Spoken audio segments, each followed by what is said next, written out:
Cuando soñó decía que estaba grabando. No sé. Bueno, ahora empecé, no importa. Ah, bueno. Recién ahora. Perdón. Bueno, nada, vimos entonces que son los temas que entran estos: Descartes, Hume, Popper. Eh, ¿Alguna duda de Popper sobre las fuentes del conocimiento y la ignorancia?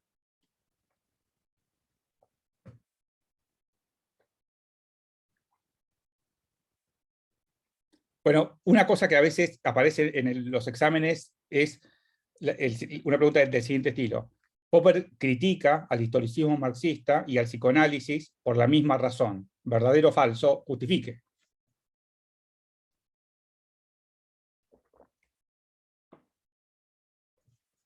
Yo pondría ¿Podrías verdadero. repetir? Verdadero. Verdadero. No, han desaprobado todos.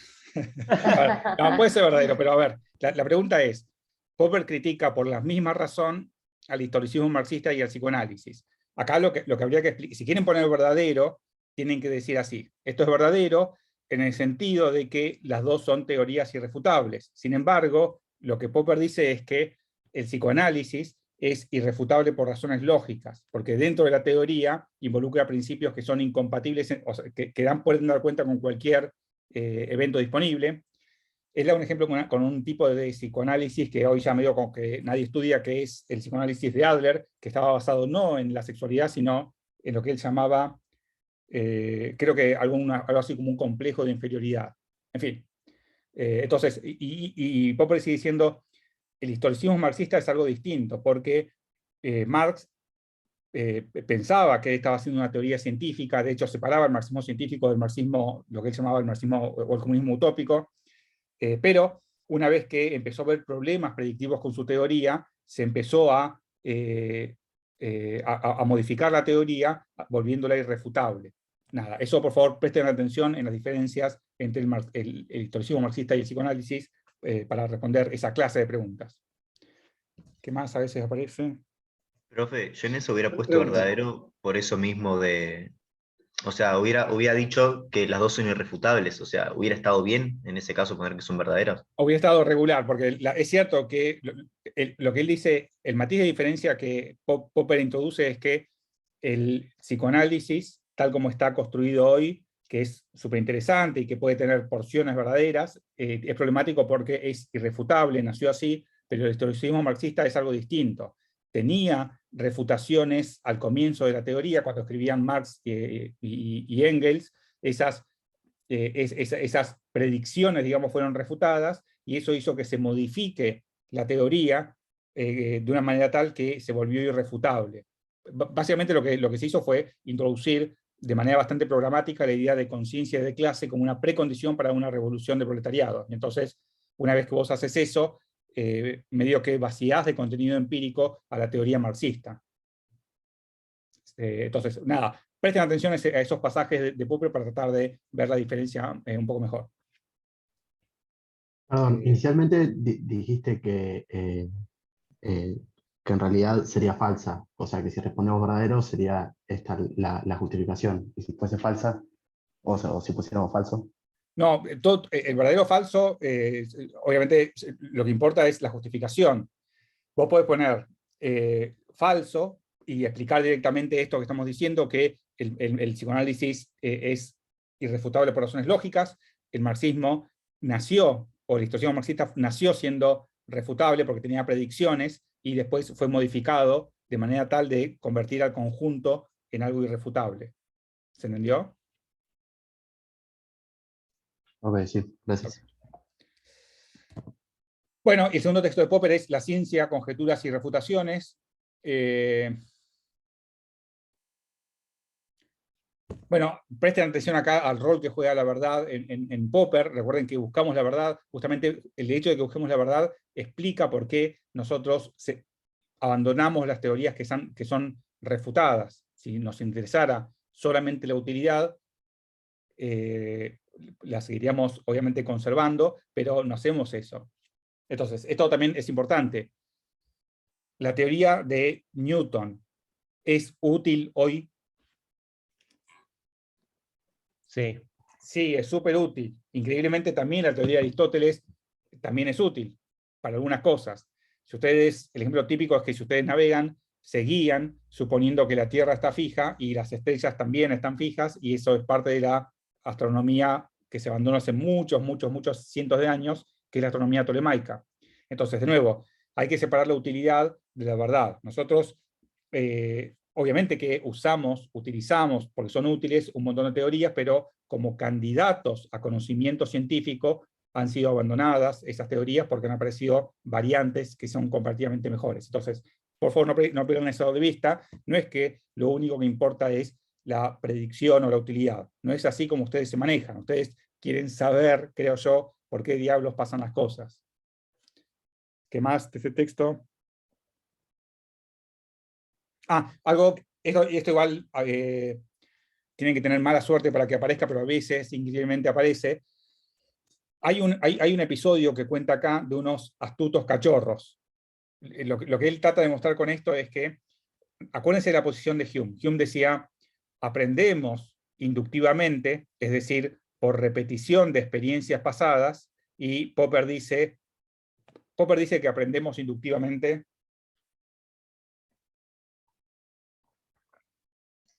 No, por ensayo y error. Exactamente, y son dos formas distintas de aprender. El ejemplo que da Popper es de unos astutos cachorros. Para aprender por inducción, espero que se vea, hacen falta al menos 2 observaciones, porque una vez que vos tenés 2 observaciones, podés sacar lo que tienen en común y generalizar. ¿Hasta ahí se entendió?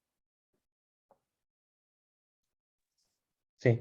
Entonces, si los perros, ponele, o los cachorritos, aprendieran de manera inductiva, vos le acercarías, el ejemplo es así, los perritos se acercan a un cigarrillo, lo huelen una vez y se van porque les parece horrible. Lo huelen otra vez y ya se van y no se quieren acercar nunca más.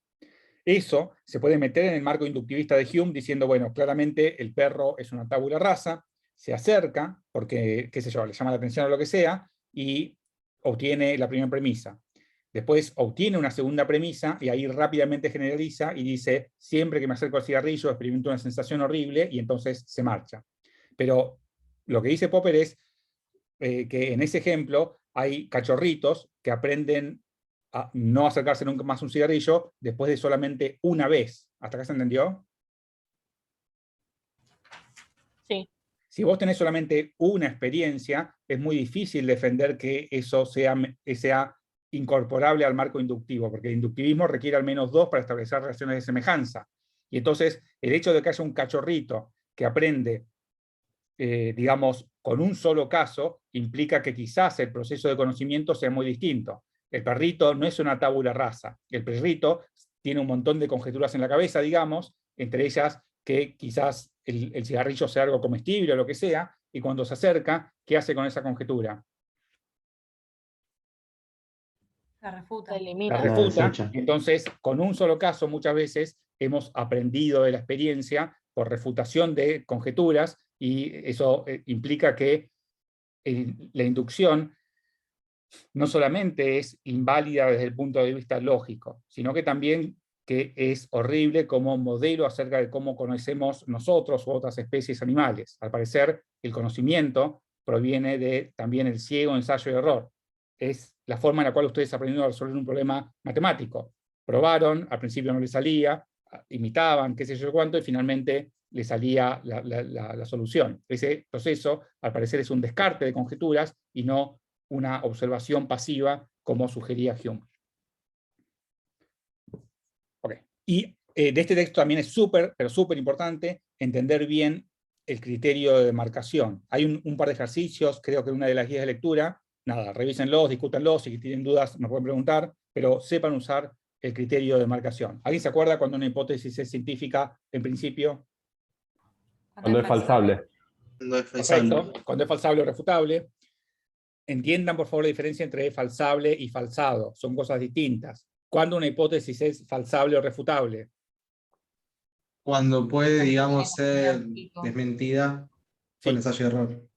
Sí, demasiado general es eso. La definición es una hipótesis falsable o refutable cuando, la definición es cuando tiene un conjunto de factores potenciales no vacíos, es decir, cuando puede chocar contra algún enunciado observacional posible de la experiencia.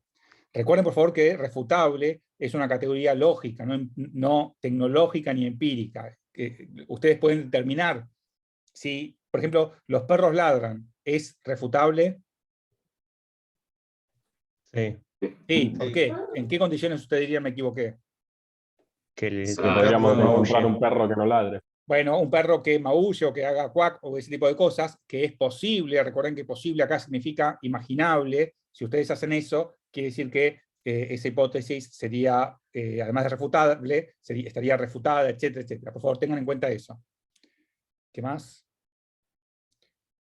Bueno, y entiendan bien esto de que cuando las hipótesis que no se logran refutar durante mucho tiempo, y además cumplen las condiciones, pero no importa, las hipótesis que no se pueden refutar son verdaderas. No, son No, lo ¿cómo lo mejor podemos que llamar? tenés, digamos. Sí, son hipótesis, sugiere Popper, que las llamemos corroboradas o confirmadas por el Claro. momento. Mañana, como le pasó a Newton y otras tantas teorías, puede fracasar. Y ese cuerpo, ese conjunto de conjeturas, es lo que nosotros llamamos típicamente ciencia. La economía, en ese sentido, es un conjunto de verdades fundamentadas. No, un conjunto de hipótesis falsables. Sí, falsables que por el momento no han sido refutadas, o si han sido refutadas, no tenemos candidatos que sean comparativamente mejores. Nota al pie. Obviamente que una vez que vos tenés una hipótesis que está buena y que sobrevive, también te interesa que sea compatible con el resto del conocimiento. Eso está buenísimo. Y si vos tenés, suponete que vos tenés dos conjeturas que tengan exactamente la misma capacidad predictiva, y una es muy, muy compleja y la otra es simple. ¿Cuál te parece más linda? La simple. La simple. Entonces, esas características se llaman, no hace falta que lo sepan, pero les comento, se llaman cualidades epistémicas secundarias. Son secundarias porque la condición necesaria, la condición de posibilidad, es la capacidad predictiva. Pero muchas veces, si vos podés predecir con dos teorías, y suponete que a lo largo de un amplio abanico de experiencias no puedas discernir por la capacidad predictiva entre ninguna de las dos.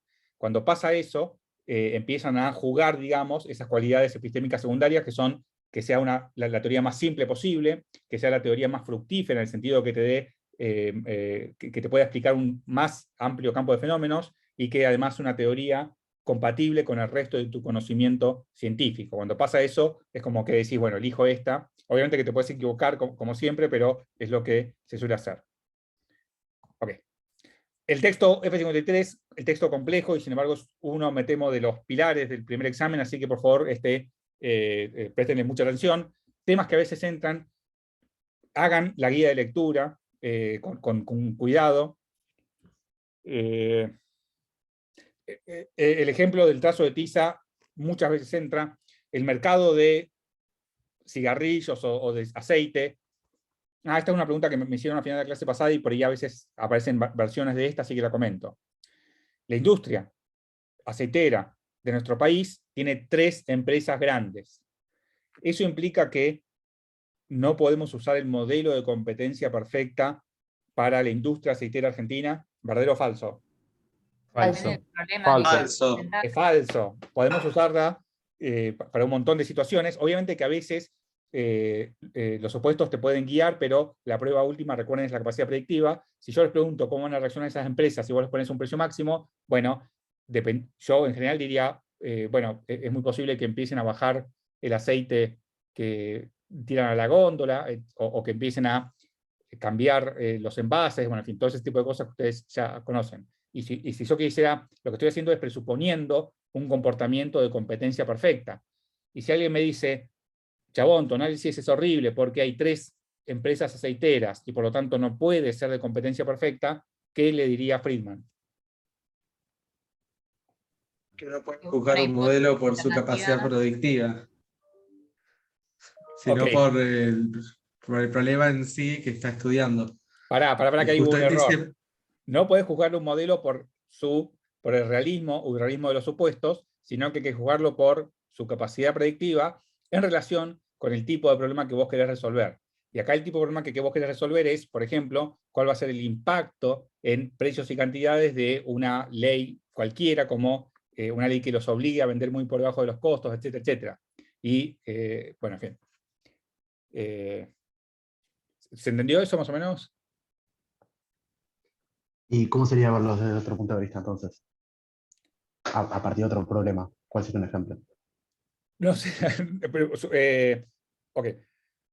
Bajo otras condiciones, uno podría usar un modelo monopólico. Suponete que vos lo que quieras explicar es por qué cuando hay suponete que bajen todos los costos de la empresa y sin embargo el precio se mantenga constante o siga subiendo.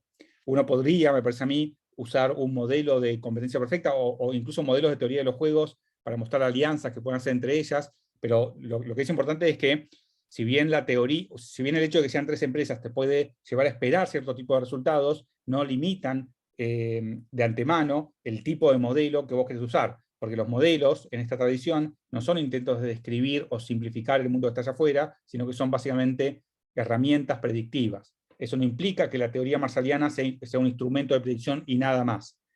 ¿Por qué? Porque una vez que tu teoría o tus modelos predicen bien mucho tiempo, vos aceptás a veces que lo que subyace a esa teoría, que es la idea básica, me parece a mí, de la economía ortodoxa, según la cual la conducta observable de la gente que está en la industria aceitera, o de ustedes, o la gente que está en el gobierno, es una función. ¿Alguien se acuerda de qué? ¿Las reglas del juego? De las reglas de juego. Y hay 2 grandes reglas de juego que Marshall analiza. Ustedes, cuando están en una situación en unas reglas de juego de competencia perfecta, se comportan de una manera, y cuando ustedes mismos están en una situación de monopolio, se comportan muy de otra manera. ¿Eso se entiende? Sí. Ok. Bueno, es un poco el mensaje de que la conducta observable es una función de la situación o de la regla de juego. Hay 2 situaciones polares muy importantes en economía. Tenés mucho poder monopólico, no tenés nada de poder, competencia perfecta, y lo que analizás entonces son los impactos de shocks, típicamente política monetaria y fiscal, cuando están esas 2 situaciones. En fin. ¿Qué más de este texto? Una consulta. Sí. Habíamos dicho algo así como de que utilizar supuestos que sean reales nos limita la capacidad predictiva del modelo, ¿no? Sí. Típicamente, Ok. lo que dice Friedman es que Friedman Friedman lo que dice es lo siguiente: la teoría de la firma marshalliana está buena. Sí. La respuesta de Friedman, no, es una mala teoría. No, mala en el sentido de que te da demasiada libertad de acción, y eso no está bueno porque te vuelve difícilmente refutable. ¿Por qué pasa esto? Porque vos podés, bueno, no importa, pero Friedman no dice que es una teoría buena. Por favor, acuérdense la diferencia. A ver, vamos de nuevo. ¿Aceptamos las teorías científicas porque son buenas? No. No, ¿por qué las aceptamos? Porque Por la son mejores capacidad en comparación con predictiva. otras y su Lo que capacidad pasa predictiva. son mejores comparativamente a las alternativas que hay. Entonces, de nuevo, la teoría marshalliana no está buena porque es muy difícil de refutar. ¿Sería bueno tener una teoría alternativa? Sí. Lo que dice Friedman es que estas teorías que se presentan hasta el momento, las teorías de competencia imperfecta de Chamberlain y de John Robinson, que son genios absolutos, esas teorías no son la alternativa comparativamente mejor. ¿Por qué? Porque esas teorías son más realistas, pero el realismo no es una buena métrica para medir la bondad teórica. Y de esas teorías, ¿alguno de ustedes la usa cuando se hace una pregunta: ¿qué va a pasar si yo meto una ley de alquileres o algo de eso? No. No, eso es lo que está Implícitamente. tratando de señalar Friedman. Friedman dice, estas teorías son más realistas, suponen cosas que pasan en la realidad. Por ejemplo, suponen que los empresarios actúan por markup, y eso es cierto. Si vos le preguntás a Samid si hace cálculos locos o le mete un 20%, ponele, a los costos, ¿qué te va a decir? La segunda opción. Segundo, entonces, ¿los empresarios se comportan metiendo un markup? Adivinen. Sí. Sí, obviamente que sí, pero entonces Chamberlain y John Robinson piensan que haciendo una teoría más realista va a ser mejor, por el hecho de que es más realista. Y el punto de Friedman es, ya los cansé con esto, pero no, chabón, digo, no señores, las teorías no se deben juzgar de esta manera, hay que juzgarlas por su capacidad predictiva, y las teorías que ustedes tienen son más realistas y nunca abandonan el pizarrón. nadie las usa para resolver problemas del mundo real. Nota al pie, obviamente que eso no las desacredita para nada. Krugman después ganó el premio Nobel. Krugman ganó el premio Nobel de Economía, básicamente usando en una partecita de su marco teórico una parte de la teoría de competencia imperfecta. Y eso está perfecto. La teoría de Krugman tenía predicciones y uno puede usar intuiciones previas, pero como alternativa a la teoría de la firma marshalliana, para resolver problemas del tipo, ¿qué diablos va a pasar si yo meto una ley de góndolas, una ley de alquileres o ese tipo de cosas? Las teorías, digamos, de competencia imperfecta no son la clase correcta de teorías porque son puramente explicativas. No las podés usar para resolver problemas concretos. Y Freeman se pregunta ¿por qué? Y bueno, porque muchas veces cuando vos le inyectás realismo a una teoría, perdés capacidad predictiva. ¿Por qué? Porque para predecir necesitas derivar predicciones, y esa derivación típicamente usa herramientas lógico-matemáticas. Si vos tenés un concepto vago como, el ejemplo que da Freeman es, Chamberlain define una industria como un conjunto de empresas que tiene funciones de producción o funciones de costos semejantes. Pero Freeman dice, eso es problemático, porque suponete que vos te fijás en la función de costos y tenés que una industria que fabrica neumáticos tiene una función de costos muy parecida a otra que fabrica, no sé, puré. ¿Vos las meterías en la misma industria? No. No, entonces lo que dice Freeman es, esto suena muy lindo, parece bastante razonable, pero es inaplicable. Y de hecho ninguno de ustedes la aplica. ¿Por qué? Porque a veces meterle más realismo a una teoría la vacía de contenido empírico. ¿Alguien se acuerda que es contenido empírico en el falibilismo? Lo que prohíbe la teoría. Exactamente, eso también es súper importante. Recuerden que si ustedes... yo les prohíbo hablar de contenido empírico si pudiera, porque toda la gente piensa que contenido empírico es la capacidad explicativa de una teoría. Entonces, si vos le decís, suponete a alguien que haya estudiado estructuralismo, que su teoría no tiene contenido empírico, te va a decir, no, chavo, mi teoría habla del mundo real. Pero bueno, recuerden que acá contenido empírico es la capacidad de chocar con el mundo real y no la capacidad de explicar el mundo real. ¿Alguna otra pregunta del F53? Sí, a mí me había quedado esta duda. Entonces, yo defino una industria por como yo quiero definirla, ¿correcto? Por decirlo de alguna manera, para un determinado problema, ¿o no? No era así. Los modelos de competencia perfecta, el modelo que vos estudiaste en micro, la industria, es un montón, por ejemplo, competencia perfecta, de empresas que son idénticas. ¿Se entiende?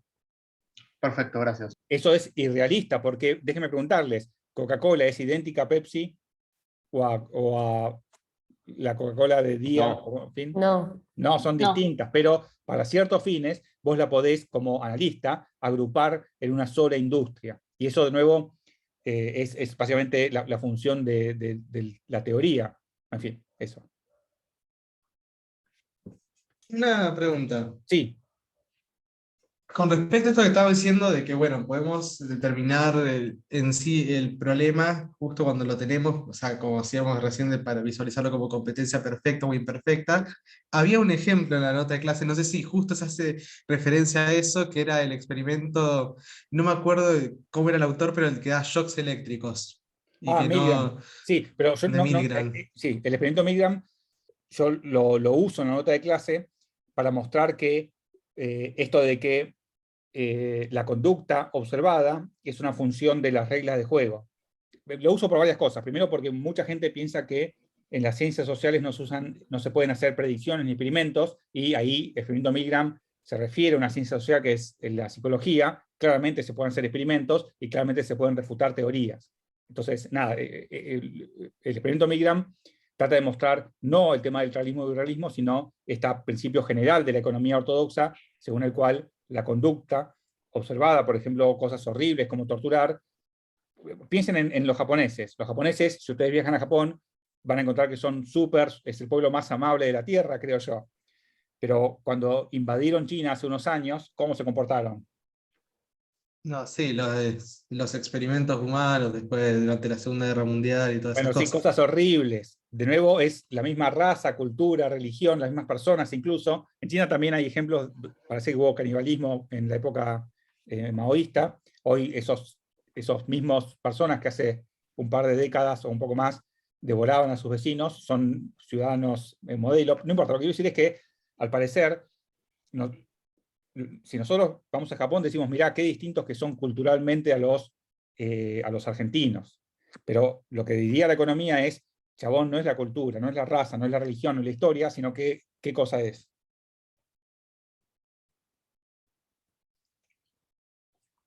Las reglas Las del reglas del juego. juego. Las reglas del juego.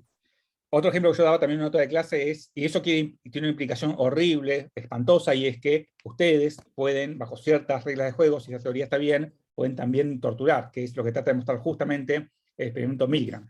Otro caso es, ¿por qué la gente que en general es pobre tiene muchos hijos? ¿Es por le falta cultura o le falta información? No.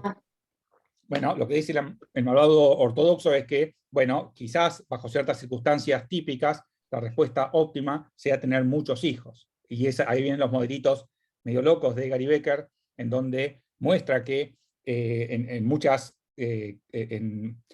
esto suena horrible, así que por favor no lo repitan, pero si vos sos muy pobre, mandás a la universidad a tus hijos No. y los mandás al secundario, muchas veces no. Muchas veces ni siquiera los mandás al colegio primario. Entonces quiere decir que los costos de tener hijos son mucho más chiquitos, cuanto menos, digamos, cuanto más baja sea tu ingreso, por así decirlo. ¿Eso se entiende? Sí, sí. No solamente los costos bajan, sino que rápidamente los ingresos aumentan, algo que es muy distinto a medida que digamos, en la clase media pasa lo contrario, y en las clases más altas todavía se acentúa mucho más porque hay costos de oportunidad muy grandes, y entonces eso implica que a medida que una sociedad en conjunto se hace más rica, ¿qué pasa con la natalidad? Baja. Baja natalidad, etcétera. Pero entonces, de nuevo, lo que nos dice el sentido común es que la Tierra es plana, que, bueno, en fin, nos dice que los pobres tienen muchos hijos porque, no sé, les falta educación o lo que sea, nos dice que los alemanes torturaron por su historia o porque son particularmente sanguinarios o lo que sea, nos dice que los japoneses son una civilización particularmente educada, y lo que hace la malvada economía es decir, no, chabones, todo eso son ilusiones, la conducta está determinada por las reglas de juego. En una situación competitiva, por ejemplo, vos te manejas de una cierta forma, en una situación de competencia perfecta, de monopolio, te manejas de manera muy distinta y sos la misma persona. En fin, eso por favor, nada, presten atención a eso porque después, si entienden eso, van a entender bien la crítica de Lucas. En fin, ya vamos. Hay un experimento, también es parecido en eso, que era el experimento de Stanford, que Sí, también es similar, ¿o no? En cuanto a lo que quiere mostrar. sí, lo que pasa es que el experimento Stanford después cuando se quiso reproducir, me parece a mí que tuvo menos éxito al reproducirse que el experimento Milgram. Por eso yo no lo puse, pero es cierto, muchos lo consideran el experimento de Stanford como otro caso de este estilo.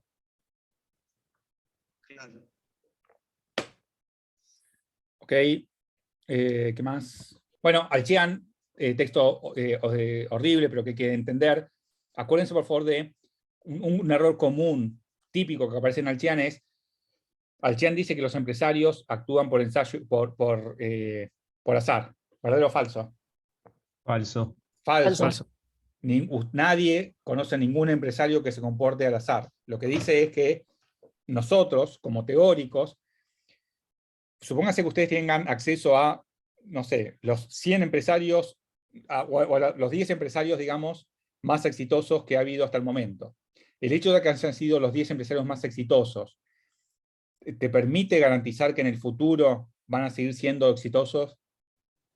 No. No. De nuevo, esto es importante, lo que quiere decir es que quizás que la conducta observada es indistinguible para nosotros del azar, pero por supuesto por razones puramente estadísticas, dado que hay tanta gente en el mercado, puede haber gente que sobreviva durante mucho tiempo, y eso, dice Alchian, no desmiente la hipótesis de que el azar juega un rol más grande del que nosotros hubiéramos creído. En la nota de clase también aparece el ejemplo de Coca-Cola. Fíjense a ver qué les parece, viene un poco por esta línea. ¿Se entendió lo de Alchian?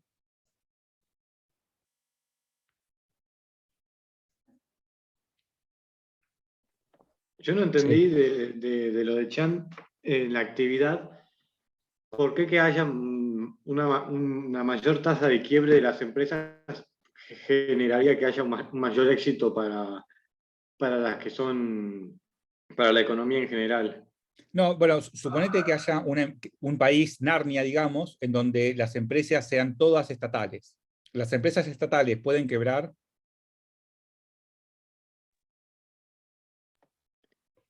No. Bueno, en condiciones, digamos, normales, en general no pueden quebrar, no tienen un feedback del entorno. Lo único que pueden hacer es crecer. Espero que se vea, no es por maldad ni tontería nada por el estilo, sino porque vos no tenés un feedback del entorno que te diga me equivoqué o no. Y entonces, si pasa eso, ¿qué les parece que pasaría con la capacidad de innovación de esa economía? Caería. ¿Se entiende por qué caería? Porque al parecer la innovación tiene que ver con este florecimiento de empresas que ensayan, y muchas de esas se equivocan. Si son personas como nosotros, obviamente que se van a equivocar, porque juegan un juego que es imposible de resolver a nivel individual, que es cuáles van a ser las preferencias futuras de la gente. Eso no se resuelve a nivel individual porque nadie tiene superpoderes, se resuelve solamente si hay mucha gente apostando, como una ruleta, digamos, y la consecuencia de eso es que a muchas de ellas les va a ir mal. Entonces, de nuevo, espero que se vea el argumento. Lo que quiere decir eso es que, a ver cómo lo puedo explicar distinto. Suponete que vos lo que ves, conocés de una economía, es la tasa de empresas que desaparecen. Eso te da la indicación de que en esa economía se está haciendo mucho ensayo y error. ¿Se entiende eso? Sí. Okay, y por lo tanto, lo que tendrías que ver, si esa teoría está bien, es que en las economías más innovadoras, más productivas, la tasa de quiebras tiene que ser mayor que en una economía en donde nadie quiebra. En esa economía donde nadie quiebra, es muy posible que se haga porque las empresas son irrefutables, en el sentido de que no pueden quebrar nunca.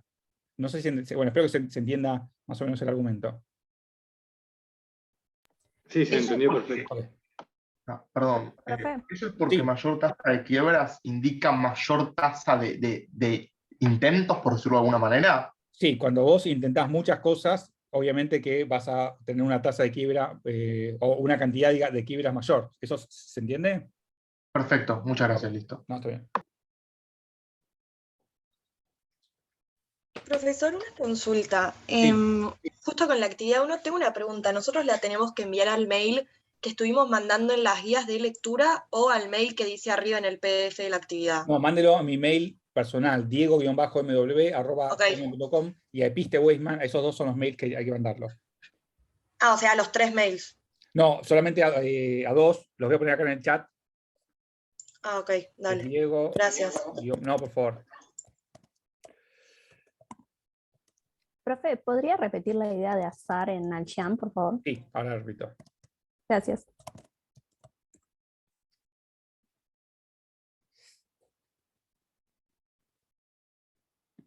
Ok. El punto del azar es el siguiente. Alchian, o digamos, la metafísica en la cual está construida la economía ortodoxa, lo que dice es que vivimos en un mundo de incertidumbre. Incertidumbre significa no que haya, digamos, riesgo calculable, sino que nadie sabe bien qué va a pasar en el futuro. Si yo les pregunto a ustedes, ¿cuánto va a estar el dólar de acá a 5 años? ¿Alguien sabe eso? No. No. Si yo les pregunto a ustedes, este producto, por ejemplo, no sé, suponete que yo invente un celular que te hable o cualquier cosa, ¿va a funcionar o no? No tenemos idea. Entonces, bajo esa incertidumbre fundamental que hay en el mercado, porque ahí todo el juego se trata de adivinar preferencias que la gente, que incluso el consumidor desconoce, la pregunta es cómo puede funcionar un sistema bajo estas condiciones. Y lo que sugiere Alchian es la metáfora evolutiva. Es muy posible que el sistema económico no funcione. Esto tiene que ver con lo siguiente. ¿Por qué la gente toma, o por qué Coca-Cola, una empresa como Coca-Cola, se puede mantener durante hace, no sé, 40 años? Primera opción, el tipo de Coca-Cola tiene superpoderes. ¿Les parece razonable? No. No. Segunda opción, hay propaganda, y la propaganda te asegura un mercado. ¿Te parece? Si eso fuera así, ¿cuánto valdría la publicidad? Infinito. Infinito. Entonces, ¿les parece razonable? No. Bueno, tercera opción. Es posible que Coca-Cola en parte haya tenido suerte, y es posible también que todo el tiempo esté lanzando innovaciones. Y es posible también que la mayoría de esas innovaciones estén mal. Por ejemplo, ¿alguien se acuerda de la Coca Cherry o de la Coca Life? ¿Se acuerdan de esas cocas? Sí. Bueno, Sí. otra coca que... ¿qué le pasó? Eran asquerosas y nadie las compraba. Sí, es cierto. Para decirlo, como dice la compañera, tiene razón, es así, eran horribles, tuvieron muy poco éxito, pero bueno, de nuevo, había una coca que también era, yo creo que fue la peor, que se llamaba Coca Nativa. Tenía gusto a yerba mate. Ahora bien, ¿la gente que genera esas variantes es tonta? No. No, son personas como ustedes mismos, si son más o menos creativos, los puede contratar Coca-Cola para decir qué tienen que producir. Imagínense que están en esa situación, tenés que decir qué diablos van a querer consumir estas personas, y a alguien se le ocurre, bueno, pongamos una coca con gusto a yerba mate. Obviamente que haces estudios de mercado, y haces un montón de cosas, porque no querés cargar toda la responsabilidad, y finalmente se lanza al mercado. La mayoría de esas variantes, como es esperable, si realmente hay insuficiencia fundamental, fracasan miserablemente, y la diferencia con una pyme es que Coca-Cola tiene tanta, digamos, espalda financiera como para soportar un montón de quiebras, y a veces la pyme, con un solo golpe fuerte, se hunde, pero el principio general es exactamente el mismo. Si una empresa se mantiene durante mucho tiempo, en primer lugar, eso no garantiza su permanencia futura. Si ustedes miran las 10 empresas que hoy más cotizan en bolsa, son las mismas que había hace 30 o 40 años. No. No, esto es importante porque lo que implica es, bueno, ustedes vieron un videito que es del desvío del sobreviviente. Eso, por favor, recuérdenlo. La naturaleza y la economía, los dos te dan un tipo de evidencia que es horrible. Te dan la muestra de las cosas que nosotros vemos allá afuera, son las cosas que han funcionado. ¿Eso se entendió? Sí. Y dado que ustedes tienen una muestra, que todos tenemos una muestra extremadamente sesgada, que son las cosas que sobrevivieron, pensamos naturalmente que los tipos que lo hicieron tienen superpoderes, pero lo que sugiere Alchian es, no te apures, es posible que hayan habido muchos intentos, y lo que estés viendo ahora sea un subproducto de grandes números y azar. Un ejemplo que a veces yo pongo es el siguiente. Supónganse que vamos 10.000 tipos a la misma ruleta en Puerto Madero y apostamos a rojo o negro. Y no está el cero. En la primera tirada, ¿cuántos tipos quedamos? La mitad. 5.000, exactamente. En la segunda tirada, ¿cuántos tipos quedamos? 2.500. 2.500, tercera 1.250, 625, etc.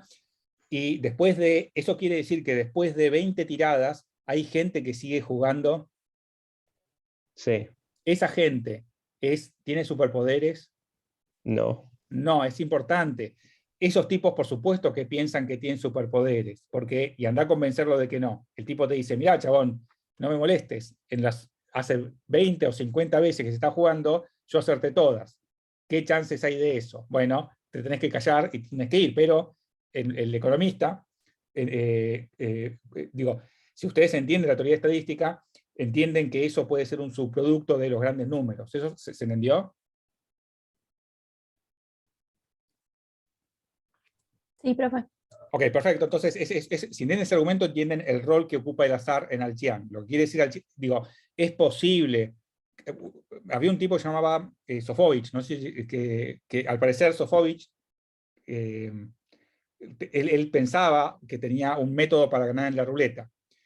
Y la pregunta es, bueno, y eso puede ser, por ahí el tipo tenía algún superpoder, eso no se puede descartar, pero también es posible que sea el azar y los grandes números. Entonces, lo que es importante de Alchian no dice que los empresarios se comporten al azar, porque no creo que lo hagan, sino que el resultado final del sistema es indistinguible del comportamiento azaroso. Es tan simple como eso. Sí, ¿algo más de Alchian?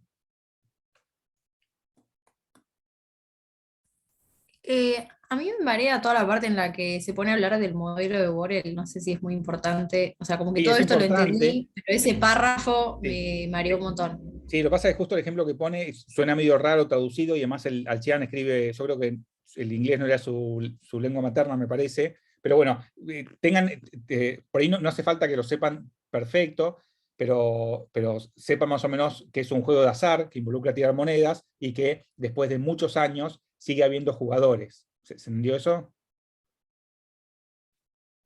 Sí, sí, eso sí. Ok.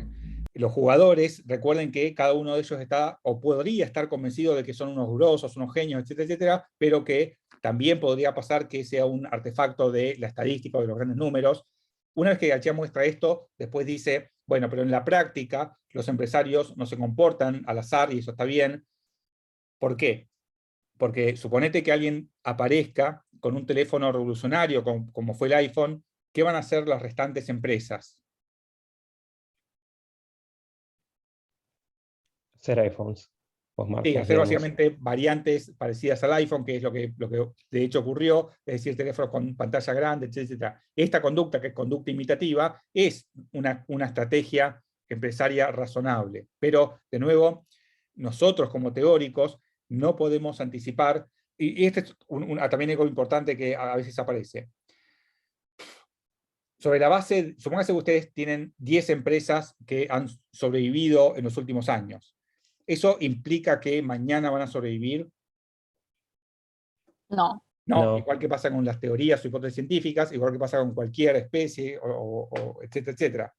Entonces, lo que quiere decir eso es, que el tipo de predicción que nosotros podemos hacer como economistas no tiene que ver con qué empresa va a sobrevivir.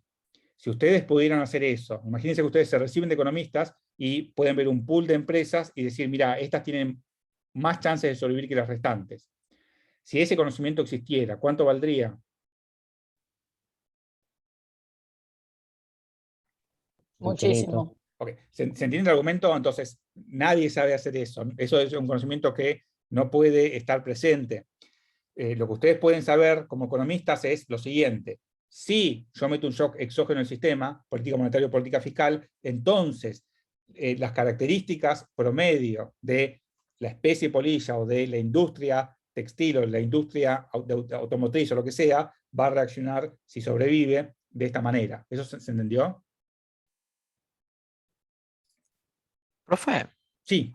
tengo una duda. Entonces ahí es como que se supone que el economista conoce las reglas del juego, ¿no? No, nosotros como economistas podemos decir, si vos metés una ley de alquileres, la respuesta óptima del mercado inmobiliario va a ser esta. ¿Se entendió? Sí, pero o sea, porque conocemos el orden posterior, digamos. Sí, De alguna manera. pensamos que conocemos eso. Nosotros Ok, claro, lo pensamos. Nosotros pensamos que si a la gente, nosotros pensamos que la gente es básicamente como nosotros, que responde a las reglas del juego, y que si vos, por ejemplo, obligás a los tipos que tienen departamentos a alquilarlos a 5.000 pesos, ¿qué pensás vos que pasaría con la oferta de inmuebles? Se acaba. Claro, se cae. Se acaba. Bueno, eso básicamente el conocimiento del economista. Nadie sabe el futuro, sin incertidumbre, pero podemos, si nuestra teoría, digamos, general está bien, anticipar la respuesta óptima cuando vos metés un shock exógeno, por ejemplo, un impuesto a los alquileres, un precio máximo, esa clase de conocimiento que, de nuevo, no es un conocimiento acerca de individuos. Vos no podés decir, mira, este tipo va a hacer tal cosa, no tenemos idea, pero sí podemos decir, predicar características modales de una distribución. ¿Eso se entendió o suena raro?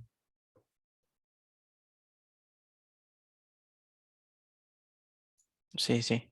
Ok. Espero que se vea también, Popper es la parte medio filosófica, Friedman y Alchian intentan, no sé cómo decirlo, desambiguar o aplicar esa noción medio filosófica que ocurre a nivel del conocimiento después de la muerte de Dios para el caso de la economía ortodoxa. Están todo medio relacionado. Ok. ¿Más dudas con Alchian? Sí, una pregunta. En la Sí. parte que habla de la maximización de beneficio, no sé si me quedó muy claro. No, es que es cierto, no es nada claro. Lo que él dice es que Ok.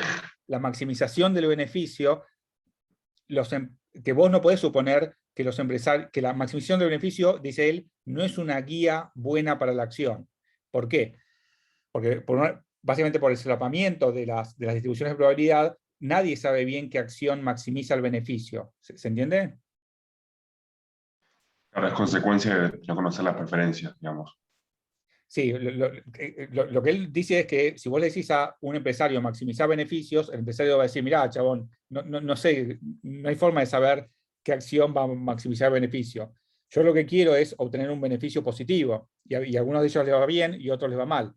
La maximización del beneficio es una herramienta teórica que nosotros usamos para hacer predicciones, igual que con las polillas o con los cardúmenes, etcétera, etcétera. No es una guía para la acción de los empresarios. ¿Se entendió eso? Sí, ahí me quedó claro. Gracias. No, por favor. Bueno, después Hayek, esto anótenlo, por favor. Pongan lo siguiente. Preparen la pregunta, porque aparece en el 95% de las veces, así que hay muchas chances de que aparezca ahora también, la pregunta siguiente. ¿Cuál es la relación entre Hayek y el lápiz?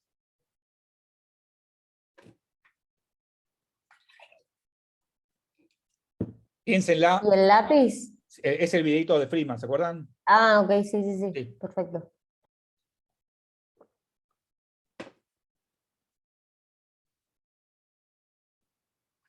Nada, fíjense acá el tema de agentes separados que, digamos, que tratan de sobrevivir y cada uno se especializa en algo muy chiquitito, y la pregunta es, ¿cómo diablos se coordinan estos conocimientos?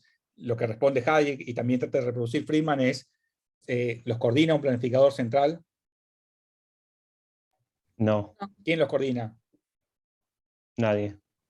Bueno, pero de alguna manera se coordinan. Bueno, o sea, cada uno Sistema de tiene precios. información tipo del momento y el lugar específica y... Ah, no, los coordina el sistema de precios, perdón, me confundí con otra Exactamente, cosa. sí. Cada uno tiene un conocimiento específico que es un monopolio medio, porque nadie más lo tiene, básicamente porque ustedes solos conocen sus preferencias en tal situación. Entonces, la coordinación, sugiere Hayek, y también acepta Friedman, básicamente sobre la base de Adam Smith, la da el sistema de precios. Pero entonces quiere decir que los precios que nosotros vemos, o los precios relativos, no tienen que ver con relaciones de poder o poderes fácticos, nada por el estilo, sino que es un mecanismo para transmitir información a lo largo de un sistema de 8.000 millones de personas. Y eso implica que el conocimiento para hacer un lápiz no está en ninguna cabeza, sino que está distribuido a lo largo del mundo, y que quien lo pone en contacto es el sistema de precios. Si esto es cierto, quiere decir que el conocimiento para hacer un lápiz está medio en la nube. ¿Se entiende esto o es medio loco? Claro, es la unión de todos esos conocimientos aislados que construye un lápiz. Sí, y eso es básicamente una derivación de esto, es que si desaparece la mitad de la humanidad, ¿qué va a pasar con el lápiz? No se va a poder hacer. Sí, o no se va a poder hacer, o se va a poder hacer a un costo mucho más grande, pero de nuevo es la vieja idea de Smith de que la riqueza de las naciones depende, o es una función de la extensión del mercado. Si vos reducís esa extensión o quitás la institución del mercado, la riqueza se te fuma, porque la riqueza no tiene nada que ver con tierra, trabajo y capital, no es una relación mecánica, sino que es la colaboración impersonal a la que te obliga el sistema de precios. Algo importante acá es también que la relación entre el mercado y la paz global. Esto no sé si, creo que no lo hablábamos mucho en clase, ¿no? No. Creo que no. Ah, bueno, No. lo comento rápidamente. El video de Friedman dice hacia el final, a medida que avanzan los mercados o el sistema de precios, también hay paz mundial. ¿Por qué?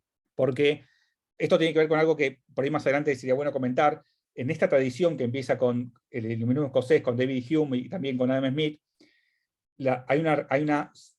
en sociedades pequeñas o tribales que están unidas de cara a cara, prima la empatía o simpatía. Obviamente que eso tiene un problema, y es que vos tenés mucha simpatía a la gente que ves, pero a medida que se expande la sociedad, como la simpatía está basada en reconocerse en el otro, se empieza a debilitar. ¿Hasta acá se entiende?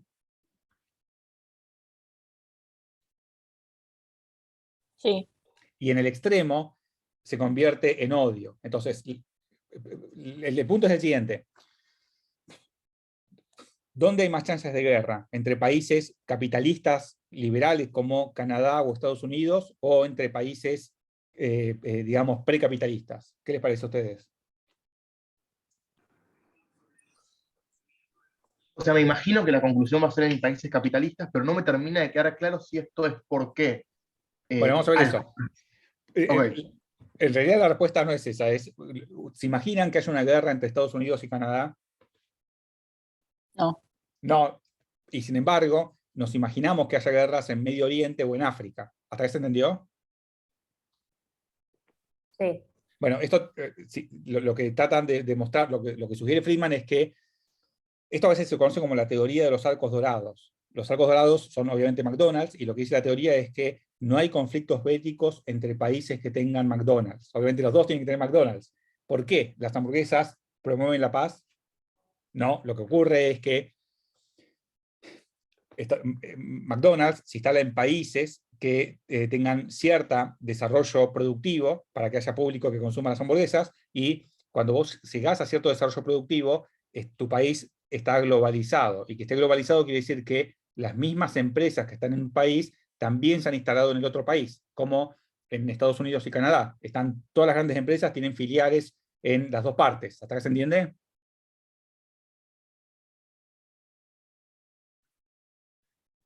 Sí.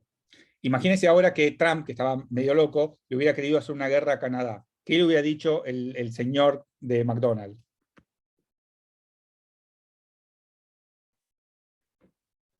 Pagame no. lo que gano en Canadá y te dejo.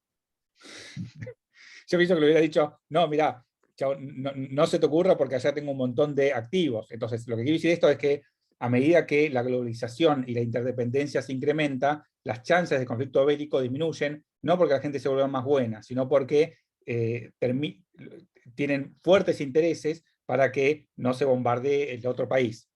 Lo que dice Freeman es que el mercado te obliga a colaborar con gente con la que odiarías quizás. ¿Por qué? Hay gente que odia a los chinos. Sí. Sí, el odio es así y es irracional. Después de la pandemia, yo me crucé con un par de personas que odiaban a los chinos. Esa persona, cada vez que se compra un encendedor o cualquier cosa, está colaborando involuntariamente con las personas que quizás, si las viera cara a cara por esta simpatía tribal, odiaría. ¿Se entiende hasta ahí? Sí. Por eso está la idea de que a medida que avanzan las relaciones capitalistas, se terminan los conflictos bélicos, porque la colaboración impersonal a la que te obliga el sistema de precios es muy distinta de la colaboración o no que está presente con la simpatía, etcétera, y con las relaciones cara a cara. Okay. Entonces, de nuevo, no es que hay más paz mundial porque somos mejores o porque no tenemos odio o ese tipo de cosas, sino que se incrementan las chances de paz mundial porque el mercado te obliga a colaborar involuntariamente con gente a la que quizás odiarías, que es lo que dice Friedman. ¿Ya hay una pregunta? Ah, sí, teoría de los arcos dorados. Eso.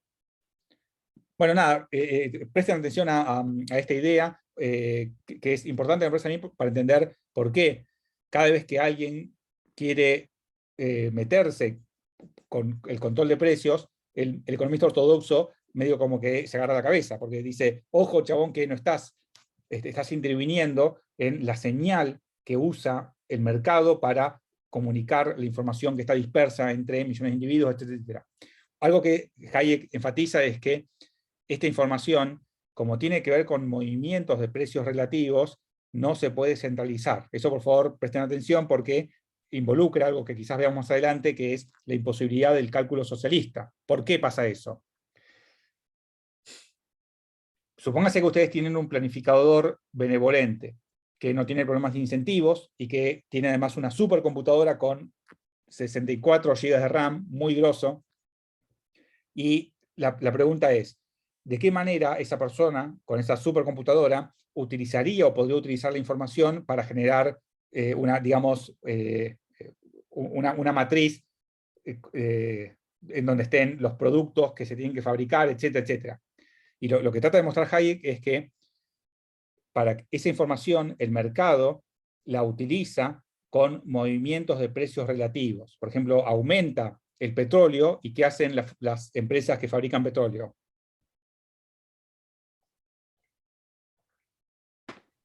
Producen más. Sí. Un ejemplo también es ¿cuánto valía el litio hace 40 años atrás? Mucho menos de lo que vale hoy. Sí, valía 0. Si no recuerdo mal, el litio no valía nada. ¿Y hoy por qué vale tanto? Por las baterías. Sí, básicamente personas como ustedes y como yo quieren comprarse celulares, computadoras, o somos así, y esos necesitan mucho litio, y entonces el litio hizo un precio muy grande. Obviamente que eso tiene un beneficio porque la gente que tiene litio, los países que tienen litio, empiezan a explotarlo y a llevarlo al mercado. Este es el movimiento. Lo que quiero decir es que hay preferencias o cambios de preferencias. Esos cambios de preferencias se trasladan en movimientos de precios, y ese movimiento de precios pone en marcha un montón de mecanismos que hace que la gente empiece a tener incentivos para producir esos bienes que la gente valora más. Todo eso requiere movimientos de precios relativos, y esos movimientos de precios relativos, pregunto, ¿pueden aparecer en las estadísticas del INDEC?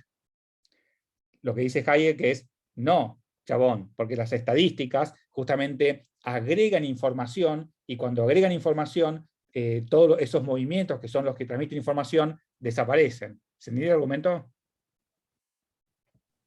Sí. Lo que implica eso es que el planificador central benevolente no va a tener la información requerida para que las preferencias se transmitan a lo largo del cuerpo social, y por lo tanto esa sociedad perfecta, digamos, o más productiva que la nuestra, en donde la tierra, trabajo y capital que son desperdiciadas en el sistema capitalista se pueden usar con fines socialmente productivos, va a llevar, si Hayek tiene razón, a un mundo de mayor miseria y no un mundo de mayor abundancia, etcétera. Véanlo eso. Y último texto, el de Friedman 2, ese no lo alcanzamos a ver, así que mírenlo solos. Lo voy a comentar rápidamente en 10 minutos. ¿Cuál es el título de este texto? Inflación y desempleo. Muy bien, inflación y desempleo. Esta es la conferencia Nobel que dio Friedman, si no recuerdo mal, en el 76, y lo que discute acá es un episodio que ustedes creo yo que recordarán, que tiene que ver con el auge de la economía keynesiana. Hay un videito, por ahí después se lo subo para que lo miren, pero una cosa que es importante es lo siguiente.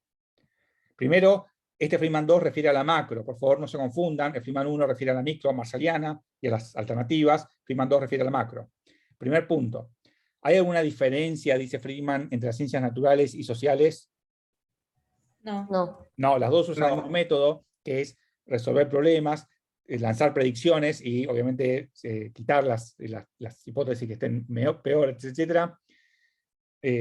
Bueno, eso por favor presten mucha atención. Evidencia empírica. Esto lo comenté la vez pasada. Lo que Friedman dice es que la evidencia empírica que nosotros usamos en economía no es de experimentos diseñados específicamente para tal fin, sino que son de experimentos naturales, pero esto no es una diferencia esencial, sino es una diferencia de grado. Lo que pasa es que cuando vos tenés esta clase de evidencia empírica, es mucho más difícil llegar a acuerdos cerrados. Y Friedman dice es más difícil erradicar las teorías erróneas cuando vos tenés esta clase de evidencia empírica. Esto no lo vamos a ver. Bueno, esto ya lo vimos. Y esto también. Bueno, comento rápidamente algunos puntos importantes. Acuérdense de la curva de Phillips. Esta es la curva de Phillips. ¿Se acuerdan de esto? Es una noción empírica, y muchos economistas pensaron, incluso hay gente que lo piensa hoy increíblemente, que era una relación causal. Y eso quiere decir que si vos tenés un desempleo, por ejemplo, del 7%, ¿lo podés llevar a un desempleo del 4%? Sí, ¿Cómo haces? subiendo la inflación. Sí, básicamente Según política ellos. monetaria o fiscal expansiva, eso va a subir un poco la inflación, por ejemplo, del 2 al 6%, pero vas a lograr un mundo mejor en el sentido de que va a haber menor inflación. Y lo que dice Friedman es que, ¿se acuerdan de el proceso inflacionario que se dio a nivel global en los años 70? Sí. ¿Cuál es la causa? ¿Esta inflación? Eso, sí, eso es el fenómeno. Bueno, déjame ir más despacio, me voy a tranquilizar. El petróleo. Ok. Bueno, me voy a calmar. Pero mucha gente piensa que la inflación de los años 70 fue por el shock petrolero. Esto, lo voy a decir así, es incompatible con la teoría económica que hoy aceptamos. Un aumento es como pensar que el aumento del dólar causa inflación, etcétera, etcétera. Igual paciencia que ya lo vamos a ver. Ok, entonces, vamos de nuevo. Esta es la relación de la curva de Phillips original. Muchos pensaron que se podía emplear esta relación para mejorar el mundo. ¿De qué manera? Bueno, tenés que correr política fiscal expansiva, cubrirla si querés con política monetaria, y eso iba a generar un desempleo menor. Si esto funcionara, ¿viviríamos en un mundo donde hay a veces desempleo? No. No. Y entonces, déjeme sugerir que quizás esto no haya funcionado. Y Friedman es famoso porque lo que dijo es, señores, como ustedes, esto lo dijo muy temprano, creo que en los 50 o 60, cuando todo el mundo era keynesiano. En ese momento Friedman dice, señores, como ustedes quieran explotar con fines benéficos esta curva de Phillips, lo que va a ocurrir es que va a empezar a haber esta inflación, es decir, va a regresar el desempleo a su nivel anterior, con niveles de inflación crecientes. ¿Hasta acá se entiende?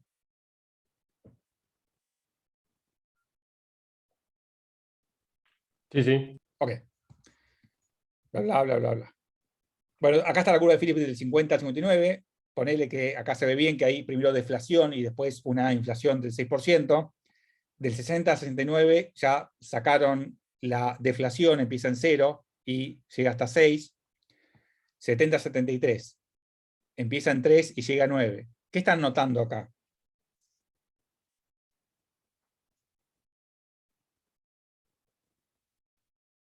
Cada vez es más costoso bajar el desempleo, digamos. Sí, la curva de Phillips, todos ven, a ver si lo puedo pasar rápido, todos ven que se está desplazando hacia arriba. ¿Lo ven? Sí, sí. Okay. Esto es lo que ustedes vieron, creo yo, en macro 1, cuando se quiso sacar provecho de esta relación, que se llama curva de Phillips, la maldita curva empezó a desplazarse hacia arriba. Es decir, los mismos niveles de inflación, había que aumentar cada vez más el nivel de inflación para bajar el desempleo. Y esto además se empezó a acelerar. Cada vez había que incrementar la tasa de inflación para obtener efectos reales en el desempleo. ¿Esto se entiende? Sí. Y esto terminó en el episodio, ustedes conocen que es esta inflación, en donde, increíblemente, en un momento, las políticas monetarias expansivas ya no tenían efectos reales y se trasladaban inmediatamente a los precios. Cuando llega ese momento, en macro se lo llama largo plazo. Y en el largo plazo, el dinero tiene efectos reales, ¿es capaz de bajar el desempleo? No. No. Esto es importante. Lo que trata de hacer Friedman es mostrar que esta relación solamente puede ser de corto plazo, y cuando vos la querés emplear con fines benéficos para mejorar el mundo que está allá afuera, esa relación desaparece. Y la curva de Phillips, en el largo plazo, es decir, cuando los agentes están en la señal, es completamente vertical, y cuando eso ocurre, empieza la política monetaria directamente se traslada a un aumento de precios. Entonces, de nuevo, lo que trata de mostrar acá Friedman es cómo avanza la economía. Hay una hipótesis inicial, la curva de Phillips. La curva de Phillips predice que vos podés obtener un trade-off estable entre mayor inflación y menor desempleo. Hay una hipótesis alternativa, que es la que postula Friedman, que anticipa que eso no va a ser. Y lo que ocurrió fue lo que Friedman dice, y eso cambia la economía, que es un poco el marco popperiano. Tenés conjeturas, tenés predicciones, y cuando se refuta una hipótesis y aparece una alternativa, hay un cambio teórico. él lo quiere ilustrar con la curva de Phillips, porque es lo que dice, hasta hace una generación, todo el mundo era keynesiano, y hoy ya nadie, salvo excepciones, piensa que vos podés obtener mejoras reales con políticas monetarias o fiscales expansivas únicamente. Bueno, esto es importante. En esta cuenta que acabo de contar, la inflación de los años 70 se produjo por un aumento de costos. No, sino por política monetaria expansiva. Exactamente, esto es importante, por favor, porque igual ya cuando veamos la teoría ortodoxa de la inflación actual va a ser más claro, pero lo que ocurrió acá es que básicamente que una teoría que quizás sea incorrecta, que es la teoría keynesiana, generó una política particular, y es que vos podías mejorar el sistema económico con políticas monetarias expansivas, o fiscales también expansivas, y eso funcionó en el corto plazo, y en el largo plazo generó solamente mayores niveles de inflación, y el desempleo estaba tan alto como antes. Esto en los modelos de macro que se veían hace unos años, se lo llamaba la separación entre lo nominal y lo real, y lo que quiere decir es que la tasa de desempleo, que es algo real, depende de variables nominales. No. No, depende de variables distintas de las nominales, que son, por ejemplo, variables institucionales o, no sé, los incentivos que tenga la gente, pero vos no podés mover variables reales usando variables nominales. Okay. Freeman dice que esta idea de que en el largo plazo la curva de Phillips es vertical, tampoco él piensa que sea una hipótesis correcta. Hay una tercera hipótesis que Freeman dice desacredita la anterior, que dice que en el largo plazo hay una relación positiva entre inflación y más desempleo.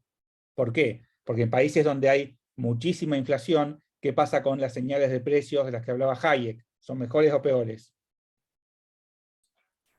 Se distorsionan y tenés que empezar a subir salarios, las señales de precios y por lo tanto empieza a tener efectos reales negativos. Es más difícil hacer negocios, es más difícil planificar, es más difícil invertir, etcétera, etcétera, y eso es compatible con una curva de Phillips digamos, de más largo plazo, que tiene una pendiente positiva. Bueno, espero que se vea de nuevo que la hipótesis que se suele a veces enseñar de la teoría de... Esto a mí me saca un poco, así que por favor téngame paciencia, pero si aumenta un costo, ¿puede haber un incremento constante, digamos, en la tasa de inflación? No. No, Entonces, porque habría que ver quién afronta ese costo. Bueno, además hay efectos sustitución. Uno puede pensar que hay un efecto temporal en un aumento en los precios, pero es muy difícil pensar que un aumento en un costo genera un movimiento inflacionario creciente, de tasas de inflación crecientes. Eso, de nuevo, es incompatible con la teoría económica, así que piénsenlo, y si lo ven que es una implicación problemática, por favor, abandónenla. Muchos piensan, lo cual también es problemático, que la devaluación causa inflación. ¿Lo escucharon alguna vez? Sí. Bueno, pensémoslo un minutito. ¿Ha habido devaluaciones o depreciaciones en toda Latinoamérica o incluso en el Brexit? Después del Brexit hubo una depreciación o devaluación del 20% de la libra esterlina. ¿Hubo inflación creciente en Gran Bretaña?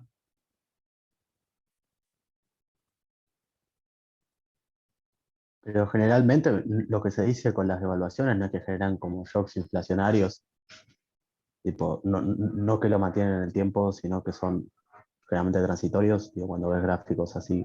Sí, eso está bien, es compatible con la teoría económica, pero hay muchas teorías que dicen que las tasas de inflación crecientes, por ejemplo, de nuestro país, se deben a shocks devaluatorios. Eso es problemático, espero que se vea por qué.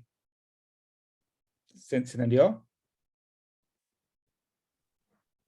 Sí, sí. Igual paciencia, que ya yo no tendría que mentir con este tema. Simplemente hay una pregunta que suele aparecer, y con esto termino, y si hay preguntas las vemos. Una pregunta que suele aparecer es, para Friedman, esta inflación de los 70 se explica por un incremento en el petróleo. ¿Cómo responden a esa pregunta? Sí, y me llevo un 2. Exactamente. No vayan a decir sí, por favor. La respuesta es no. Fíjense lo que dice Friedman. Friedman dice, bueno, acá está el muchacho del CBC, dice, la inflación aumentó a causa del shock petrolero. Friedman dice, no, dice, y este pasaje, por favor, reténganlo, dice, ¿qué pasa con los sheiks árabes y la OPEP? La OPEP, recuerden que es esta especie como de cártel del petróleo, y muchos piensan que la teoría que se solía explicar era que después de la guerra de los 6 días, la OPEP hizo una especie como de acuerdo para disminuir la producción de petróleo y por lo tanto hizo saltar el precio del petróleo. Sigo, dice, ellos han impuesto costos muy duros en la mayor parte del mundo. El aumento agudo en el precio del petróleo en los 70 bajó la cantidad de bienes y servicios que estaba disponible para la gente, porque todo el mundo tenía que exportar más para pagar por petróleo, y esta reducción en el producto elevó el nivel de precios. Y Friedman dice, esto, conjetura que podría ser razonable, es problemática por primer punto. El aumento del petróleo fue un efecto de una vez, pero, y por lo tanto, no puede producir ningún efecto de largo plazo en la tasa de inflación. ¿Se entendió este argumento? Sí. Ok. Pero eso es solo una hipótesis, no es un argumento. Nos está diciendo por qué. Sí, esto es evidencia, digamos, teórica en contra de por qué un aumento en un costo particular como el petróleo o el dólar no te sirve para explicar un aumento continuo en las tasas de inflación. ¿Se entendió? Obviamente que la gente no es tonta. La gente que piensa que el rol causal tiene que ver con petróleo o dólar, tiene que meter en su teoría lo que se llama mecanismos de propagación. ¿Se entiende? Sí. Okay. Segundo argumento, que quizás este sea más razonable, dice, o más convencible, dice, en los 5 años posteriores al shock petrolero del 73, la inflación, tanto en Alemania como Japón, bajó. ¿Esto es compatible con la idea de que el shock petrolero causó la estanflación a nivel mundial? No. No, entonces, de nuevo, obviamente que esto también se puede defender diciendo, bueno, Alemania y Japón eran economías no industriales, no te olvides, esto no es así, pero bueno, ya tenés que meter variantes ad hoc cada vez más locas para explicar por qué pasa esto. En el extremo, lo que decís es, bueno, cada país es único, etcétera, pero eso espero que se vea que reduce el contenido empírico de tu teoría a 0. Dice, en Estados Unidos la inflación llegó a un pico un año después del shock petrolero de cerca del 12%, bajó al 5% del 76 y luego creció al 13% en el 79. Y la pregunta que se hace Friedman es, ¿cómo pueden estas experiencias tan diferentes ser explicadas por un shock petrolero que fue común a todos los países? ¿Se entendió más o menos? Sí, sí. Ok, entonces, de nuevo, obviamente que esto, si vos estás dispuesto a meter conjeturas, hipótesis auxiliares o ad hoc a tu cuerpo teórico, vos podés ir explicando esto, pero si aparece una teoría alternativa más simple, que es exactamente lo que trata de proporcionar Friedman, que logre dar cuenta de todas estas evidencias tan dispares con un solo marco teórico sencillo, entonces la gente te empieza a creer a vos. No toda, pero mucha gente empieza a creer de vos. Entonces, de nuevo, Friedman pensaba que el shock petrolero jugó un rol causal en la estanflación de los 70, ¿verdadero o falso? Falso. Falso. En fin, y explican un poco esto y ya está. Bueno, esto lo vamos a ver más adelante porque ya nadie, o porque el keynesianismo ya no forma parte de la ortodoxia, en fin. Bueno, ¿dudas generales o algo que no haya quedado claro? Profe, respecto al anterior, desde algún Sí. punto de vista se podría decir que el caso de Alemania y Japón no son válidos por ser experiencia empírica, digamos, ¿no? O sea, que faltaría como un grupo de control y demás, como para poder evidenciar eso. Sí, el cuerpo teórico lo pasa, suponete que vos decís, bueno, el shock petrolero, suponete el siguiente caso, mucha gente decía hace un tiempo que en Argentina había demasiada concentración en los mercados y eso generaba inflación. ¿Se acuerdan? Sí, sí, sí. Bueno, una forma de refutar ese argumento particular es decir, mirá, en Chile el grado de concentración es igual o mayor y sin embargo no hay inflación. ¿Se entiende el argumento? Es obviamente que no prueba otra cosa, lo que prueba es una falla para tu argumento. Claro, claro, perfecto. Okay. Acá pasa exactamente lo mismo. Nota al pie. ¿Cómo diablos defienden ustedes? Muchos dicen que en Argentina hay inflación porque los empresarios son demasiado greedy o no sé cómo, o demasiado codiciosos. Codiciosos. ¿Cómo responderían ustedes a alguien que piensa así?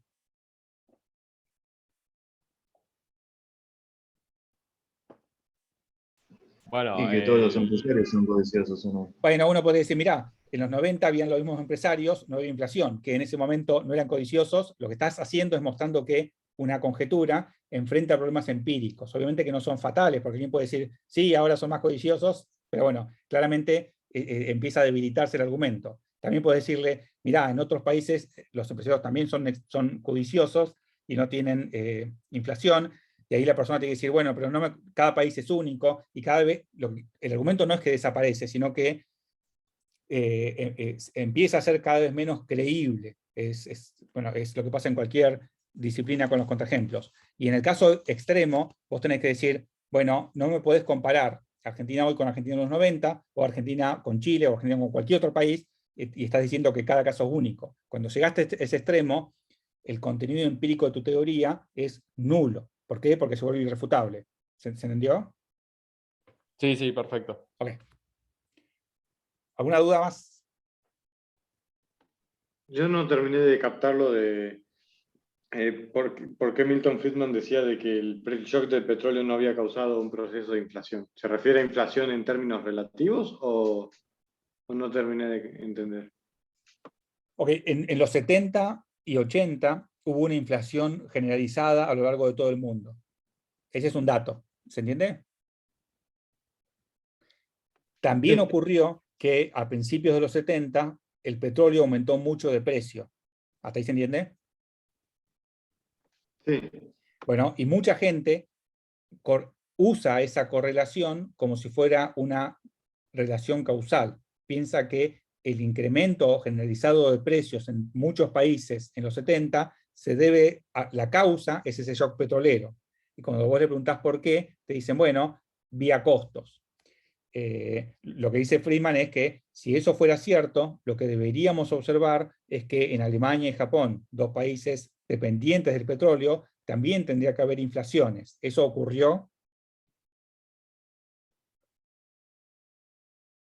Y en un principio sí, pero después de 5 años no. ¿O no entendí No, mal? me parece que ese es el caso del propio Estados Unidos. Lo que él dice es que, justo en esos países, después de un tiempo hubo una deflación, y eso no es que esté diciendo esto apoya mi teoría, porque no sabemos bien cuál es su teoría todavía. Lo que él dice es que esto es un problema para la teoría del shock petrolero. ¿Se entendió? Sí. O suponete que vos pensás que la devaluación causa inflación. Si eso fuera cierto, y suponete que haya un país con tipo de cambio flexible, donde hay todo el tiempo microdevaluaciones, etcétera, etcétera, deberíamos esperar ver alguna relación estadística con el IPC. Y eso no se observa. ¿Se ve? Lo que quiero decir es que no es que sean... uno siempre puede defenderse, pero tiene que empezar a complicar la estructura teórica. Y en el extremo, la vacía de contenido empírico, y eso es un problema porque quiere decir que tu teoría se vuelve irrefutable. Igual vamos a ver más adelante la teoría ortodoxa de la inflación, y espero que quede un poco más claro por qué Friedman dice esto de que la inflación por costos no te puede explicar esta inflación de los 70, etc.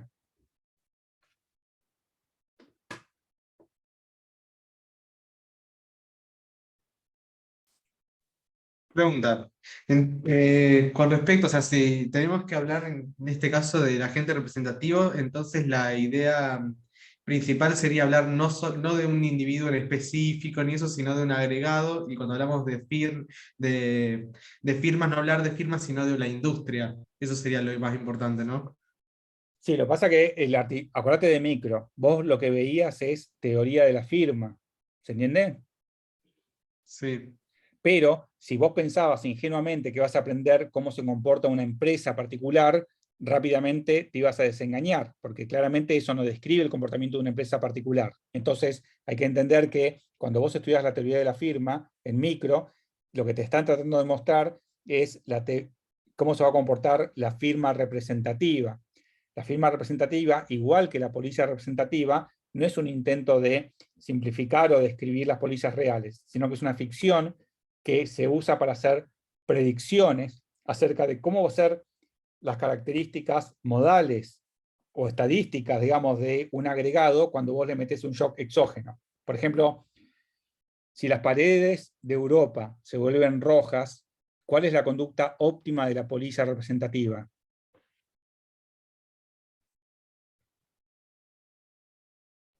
Quieren volverse claras para confundirse con el entorno.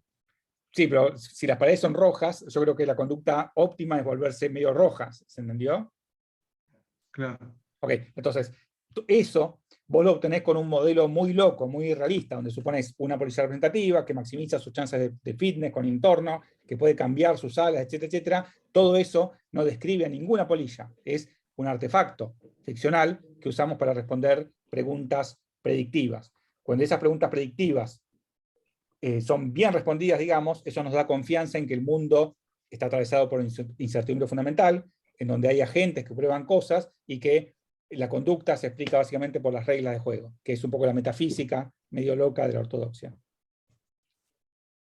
Claro, o sea, en definitiva es, o sea, lo que hacemos cuando estamos hablando de un agente representativo es una especie así que se comporta como que después estudiamos nosotros como un agregado, por así decirlo, ¿no? A eso es lo que va entonces. Sí, lo que pasa es que No, yo esperaría más porque cuando lo había que leído, sea algo más específico. Es cierto lo que vos decís, que el agente representativo refiere a un agregado, pero yo lo que diría es que, ¿cómo refiere a ese agregado? Bueno, no lo quiere representar y tampoco lo quiere simplificar. Es una ficción que usamos para hacer predicciones acerca de conductas óptimas cuando hay un shock exógeno o un cambio en el entorno. Si vos entendés el ejemplo de la polilla representativa y después lo extendés a la industria, ahí yo creo que va a quedar más claro. perfecto. Gracias. No, está bien.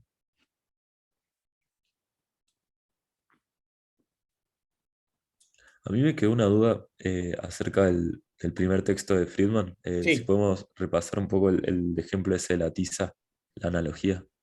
Bueno, el punto es el siguiente. Mucha gente dice el rol de la ciencia es decirnos qué es esto. ¿Se entiende acá? Sí. Por ejemplo, si vos tenés formación marxista, pensás que el rol de la ciencia es decir qué es el valor. Pero lo que está tratando de mostrar Friedman con el caso del trazo de tiza es que si yo te hago, no sé si puedo dibujar, a ver. Suponete que yo dibuje esto y te pregunto, ¿qué es esto? Es y vos tenés la teoría euclidiana. Es una línea, es una superficie, es un volumen. Lo que trata de mostrar Friedman es que la respuesta es depende, depende del problema que vos quieras resolver. Si vos querés, dice el ejemplo, trazar una curva de demanda, bueno, considerarlo como si fuera una línea. Pero si vos querés, si tu problema es distinto, tu problema es ver cuántos de esos trazos van a hacer falta para colorear un círculo, ahí no te sirve, usarlo como si fuera una línea, porque entonces el círculo nunca se termina de colorear porque las líneas no tienen superficie, es solamente una longitud. Para ese segundo problema, tenés que verlo como si fuera una superficie. Pero si vos, último ejemplo, sos el fabricante de la tiza, no te interesa saber la superficie que hay en ese trazo. Te interesa saber cuánta tiza se gastó en ese trazo, y para eso no te sirve modelarlo como si fuera una superficie, porque entonces la tiza nunca se gastaría. Necesitas modelarlo como si fuera un volumen. Entonces, lo que trata de mostrar Friedman con esto es que la aplicación de un modelo teórico y realista para resolver problemas del mundo real no es inmediata, no es directa, sino que todo depende del problema que vos quieras resolver. No hay ninguna contradicción en modelar el mercado inmobiliario de la Ciudad de Buenos Aires como si fuera de competencia perfecta para un problema y como si fuera de monopolio para otro problema.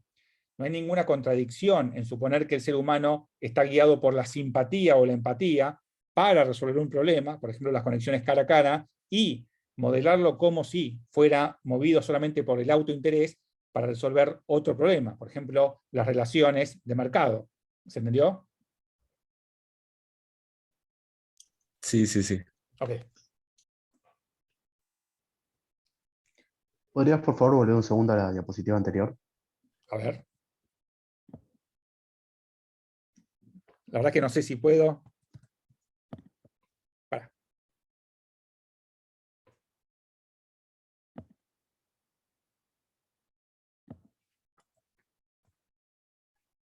No, soy un desastre, perdón. No puedo. ¿Alguien puede desde su máquina?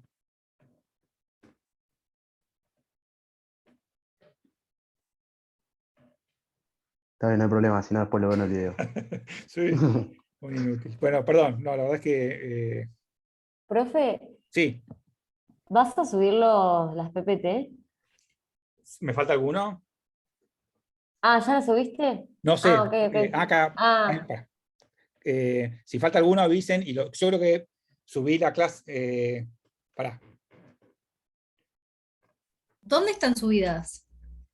No sé, pensé que estaban en la página, pero me confundo con historia, me parece. Sí, si les sirve algún PPT, me lo piden y yo lo subo en la página. Bueno. Yo en la página no las encontré, por eso. Bueno, entonces puede ser que... sí, subo... Pero no sé si las busqué mal, por eso. No, también por ahí estoy yo confundido. Sí, me parece que ahí puedo retroceder.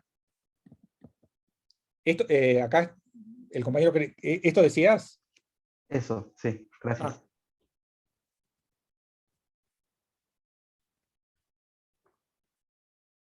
Sí, bueno, los PPT subo los que encuentre. Si después quieren alguno más, por favor, me escriben y me lo piden.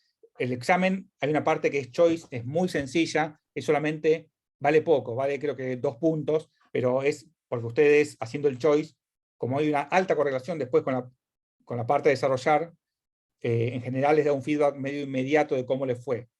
Pero bueno, concéntrense en el examen, en las preguntas a desarrollar y eso.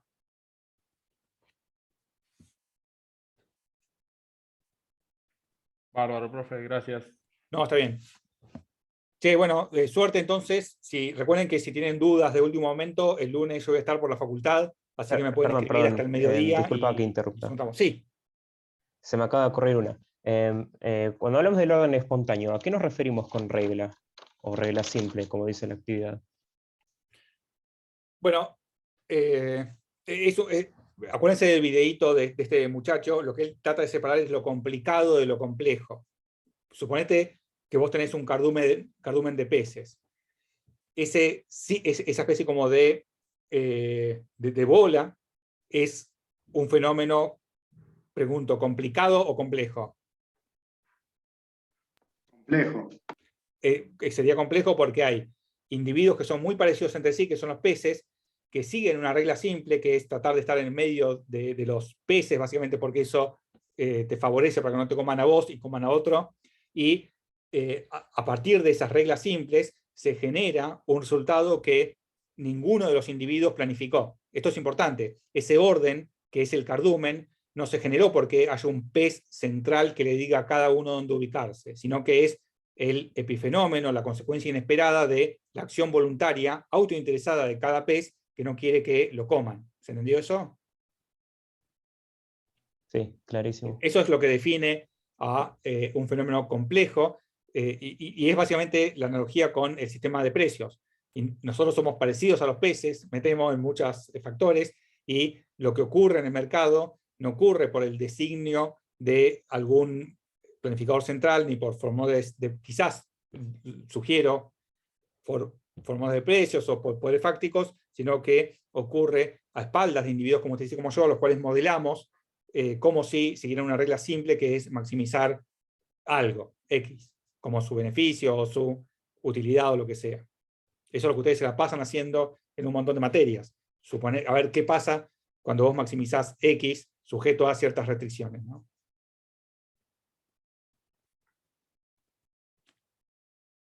Gracias. Bueno, no sé si hay más preguntas si no, bueno, el lunes es la última chance y si no, el miércoles nos vemos en el horario de siempre. Una sobre, por ejemplo, en el caso de las suricatas. Sí. Que el hombre haya diseñado una ruta y que eso afecte a las suricatas es un fenómeno, vendría a ser un fenómeno social que afecta a las suricatas en su comportamiento porque el hombre no diseñó eso para que afecte a las suricatas así. A mí me parece un análisis demasiado sofisticado. Yo sugiero que se enfoquen en esta idea del problema que vos querés resolver.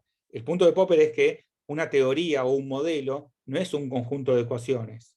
o no es solo un conjunto de ecuaciones, sino que es un intento de resolver un problema. Y eso implica que si vos no entendés el problema que quieres resolver, por más que sepas las ecuaciones, no vas a tener mucha idea de cuál es el contenido de la teoría. Entonces, en el ejemplo de suricata, vos tenés un problema, explicar por qué digamos, a la jefa no pasa primera. ¿Se entiende?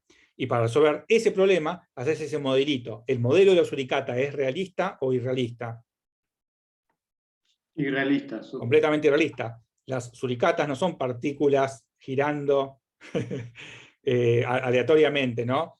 Pero ese es un modelo razonable porque la predicción que sale de ese modelito es algo que vos observás en el mundo real. Cuando pasa eso, la gente dice, bueno, este modelito puede ir, no porque sea realista o realista, sino porque la predicción es suficientemente buena para el problema que vos querés resolver. Pero es cierto, uno después, si tu problema fuera un problema que yo creo que no es científico porque no sé cómo se puede refutar, pero cómo interactúa la carretera con las suricatas, pero ese sería un segundo problema.